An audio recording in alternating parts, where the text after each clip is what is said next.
Hey, what is going on guys, this is Tharshey and welcome back to another video on the channel. Today we're going to be having a look at the best build for Gandalf the Grey in the War of the Ring campaign in Lord of the Rings Rise to War. So I hope you guys do enjoy this video, and if you do, please do drop a like, comment and subscribe to the channel, and don't forget to turn on those post notifications. Anyway, let's get straight into it. So the first thing we're going to talk about is the disclaimer, and that is I'm assuming everyone who is watching this guide does have their Gandalf at R5. If you don't bother using him.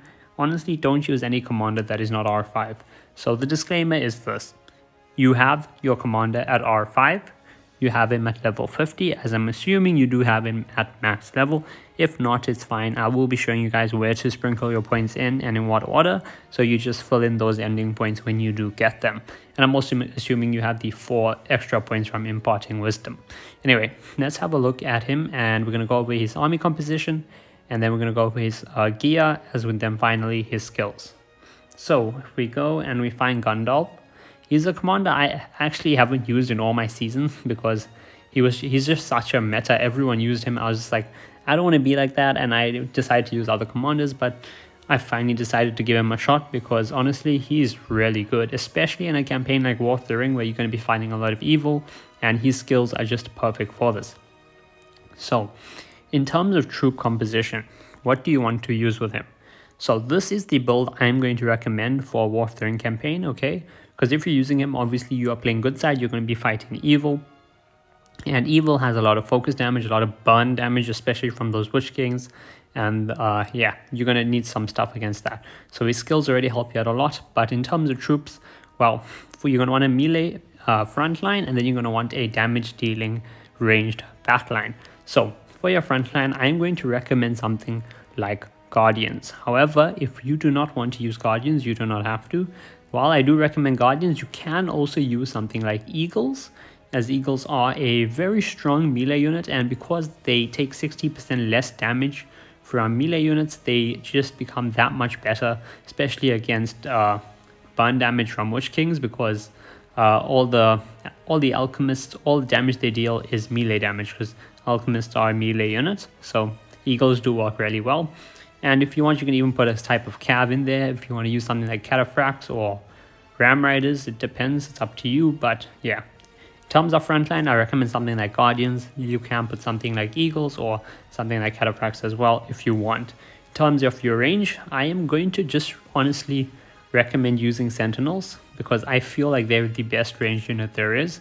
However, if you are going up against a lot of large units, aka trolls and stuff, then you can put in some master throwers, because master throwers obviously have that attack bonus against large units. So I would definitely recommend Sentinels, but you can pair that with master throwers if you like, or if you have a lot of equipment that is, more men focused, then you can obviously use them with sharpshooters. So that's going to be army composition, okay? A front line of Guardians or another melee unit, along with a back line of Sentinels or master throwers or another ranged unit that you like.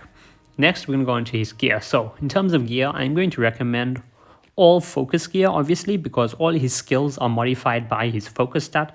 So if you give him all focus gear, it will increase his focus stat, and his focus stat will go and modify all his skills.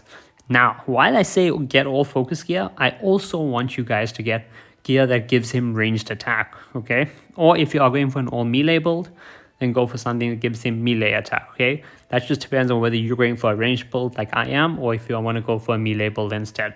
But for a ranged build, you're going to definitely want something like a Wizard's Fire. It is absolutely perfect. It gives him a lot of focus, and it gives +3 ranged attack. In terms of your skill or your effect, Hunter's Mark is perfect. It gives all allied units and the commander basically up to a 90% chance to gain pursuit when it's max refined. Can I actually refine? No, I can't refine it fully. Then for your helmet, something like a Hunter's Guide is absolutely beautiful. Why? It gives you might, it gives you focus, and it gives you ranged attack. However, if you do not have Hunter's Guide, because obviously this is a gold item, you can go with something like a Trapper's Hood. Trapper's Hood is absolutely amazing. It's a brilliant item, and the best skill on it is Hysteria. So Trapper's Hood gives you focus, as I said, which you want. It gives you some speed, which is great. It gives you that ranged attack, and Hysteria has a chance of inflicting madness every 2 rounds on your opponent. So that is something that can definitely help you out quite a lot. In terms of your chest piece, a hunter's skin gives you focus, which is perfect, speed as well, which is helpful to have, and it gives your ranged units defense. So that just makes them a little bit more tankier. However, if instead of a hunter skin you have something like this, which is a ranger shroud, then you can put this on him instead. I know it doesn't give you focus, but the ranged attack it gives is very important as well. So you can go with something like a ranger shroud over a hunter skin if you want. Or if you are going to be fighting, a lot of Saurons or something that deals a lot of focus damage or burn damage, you can even swap out his chest piece for something like a superior halberd, which in terms of might and defense, you don't really need that. But if you're fighting a lot of Witch Kings, that minus 60% burn damage received at max refine may be what you want instead, or the minus 60% focus damage may be what you want instead if you are fighting a lot of Saurons and other focus damage dealers. In terms of your weapon, you definitely want to give him something focus based. So if you do have a carver, you can give it to him because it gives him might, it gives him focus, and it gives attack to men and evil men. And I remember I said that you can run men units if you have gear that gives manish buffs. So if you have something like a carver, you can run something like sharpshooters instead, as that will give your sharpshooters +3 attack, which is great because that the Hunter's Guide and the Wizard's Firework just gives ranged attack, so it will still apply whether you use sharpshooters or whether you use sentinels. You can also, if you do not want to use a carver, as I'm going to be running sentinels on him, that attack for men is going to be useless to me, so I'm instead just going to put a Mirkwood bow. I know it's not going to give him focus, and I'm reducing his focus by about 24, but it's fine. It's just 24 focus, and this way I get that ranged attack that I want, and I have the skill Elf Strength, which will increase the attack of my sentinels by 3%, or even farther if I do refine this up a bit. Though right now it's on my Helder, so yeah, I won't be doing that. Now let's go on to his skills. So I've already placed the skills out, but I'm going to tell you guys the order in which you do it now. So by far his most important skill is going to be this, Convener, okay? First 2 rounds, all allied units gain initiative and a 75% chance to gain follow-up. Follow-up just means you have 2 attacks for the first 2 rounds, which is absolutely insane. It's what makes Witch Kings with Alchemists that strong. So your first 15 points is going to go into Mithrandir, which is the first 4 rounds against all enemies, damage minus 11%. So that's going to reduce the damage your enemies can do to you by 11%, and that percentage is then modified further by a focus stat and makes it higher. Max level effect, 3 allied units evade the first instance of damage in battle, so great. Imagine it's a Witch King hitting with Alchemists or some heavy attack, and all your units are going to avoid that, so that's some free damage you avoided. Your next 7 points are going to go into Convener, obviously, which is one of the most important skills on Gandalf, and is going to make it just gives you all the damage potential you want, okay? Convener is where it's at. So 15 points into Mithrandir, then 7 points into Convener. Now next, I'm going to say go 2 points into the Grey and 1 point into Blindside. And the reason I say do this next is because every round it gives you that stun. And that stun can be very, very helpful indeed. And it's only going to cost you 3 points, okay? Next, you're going to put 1 point into Wizard. I know I have 2, but you're only going to put 1 point into Wizard, which is on round 1 against 2 enemy targets, it's going to inflict stun. You read that right. It's going to give you a free guaranteed stun against 2 enemy targets on round 1. So round 1, they're not even going to be able to attack you if they only have 2 units or less.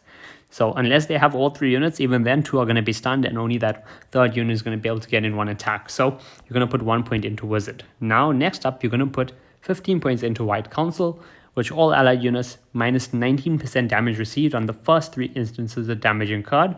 And this is then modified by your focus stat. So if you have a high focus stat, instead of minus 19%, maybe you'll be taking minus 25% damage less, which is great. It gives you a lot of damage reduction against early attacks, which is good, obviously, if you're getting hit by something like Alchemist from a Witch King or any other high damage early attacks. And the max level effect is the damage reduction triggers an additional time. So instead of 3 times, now you're going to take reduced damage for 4 times, which is just amazing. Now, your next 7 points are going to go into Champion of the Light, and this is all allied units have 28% increased damage against orcs, Uruk-hai, and trolls, which is pretty much half the units that all of evil will use, because evil only have access to orcs, Uruk-hai, trolls, and evil men. So unless they're running an all evil men build, you're going to be getting plus 28% damage against their army. Your next 7 points are going to go into High Alert, and this can be swapped around with free peoples if you want. However, I recommend High Alert first, as this gives all allied units minus 50% focus, burn, and poison damage. And the reason why this is so important is because Evil has a lot of focus damage in terms of Sauron, you know, which is a commander they all like using. And then it gives you minus 50% burn damage against those Witch Kings. So this makes, you know, it makes Gandalf amazing because he gets the reduced damage from that, more reduced damage from White Council, more reduced damage from Mithrandir, gives you bonus damage, especially if they're using alchemists. Alchemists are orcs, I believe. So, well, they're one of them. They're orcs or Uruk-hai, right? I'm pretty sure they're orcs. So that you get your bonus damage against them. And then after you have those 7 points there, your next 7 points go into free peoples. And finally, your last 2 points can go into 1 point into Wizard and 1 point into Surge. When Surge triggers, that'll just help trigger the Grey again. Obviously, you're only going to have the Grey level 2, which basically does nothing in terms of health recovery. So you can put your 2nd point into Wizard and a 3rd point there. Or you can dump those remaining 2 points into the Grey if you want to up that a bit. Or if you want, you can put it into Pipeweed Connoisseur, which just is going to increase your focus by a little bit. Anyway, let's go and do a quick review of everything we went over. So the first thing we talked about was the army composition, and I said you're going to want a solid front line of Guardians or Eagles or another, you know, melee unit that you like to use, and then you're going to want a ranged backline of Sentinels or Master Throwers or, you know, Sharpshooters. You can do whatever you prefer using. However, I am going to recommend Sentinels because that's what I'm going to be using myself. In terms of your gear, you're going to want a full ranged damage build, but you're also going to want gear that gives you focus as fast as possible. So in terms of your accessory, Wizard's Firework is pretty much the best thing you could possibly want. And if you don't have that, then try to get something else that gives you attack, for example, like Carved Dragon Tooth. Or if you don't have that, then you can go for something that just gives you pure focus with some healing like Sustain. In terms of your helmet, go for Hunter's Guide or go for a Trapper's Hood with Asteria. That is also amazing. In terms of your chest piece, Hunter's Skin is great, though you can also put something like an Elven Cloak just for the focus and more army HP, which is nice as well. Though I would rather go with something like a Ranger's Shroud and get more ranged attack. The only reason I'm not giving my Gandalf this ranged attack is because I rather have my Heldir do that, as I've dedicated him for full ranged. Gandalf is more my support. In terms of your weapon, something like a Carver works great. It gives you army attack for men, which helps if you're using sharpshooters, and it gives you focus. Or you can also go with something like a Mirkwood bow or another, another weapon that gives you focus or gives you ranged attack. Unless you're going for a melee build, then obviously go for something that gives you melee stuff. In terms of your skills, you're going to put 15 points into Mithrandir first, then 7 points into Convener, 2 points into the Grey, 1 point into Blindside, 1 point into Wizard, 15 points into White Council, 7 points into Champion of the Light, then 7 points into High Alert, finally 7 points into Free Peoples, and your last 2 points can go into Wizard and Sarge like I did. Put them into Pipeweed Connoisseur if you want instead, or just dump them in the Grey. That is completely up to you. Anyway, I hope you guys did enjoy this video, and if you did, please do drop a like, comment, and subscribe to the channel, and don't forget to turn on those post notifications. Anyway, I'll see you guys in the next one.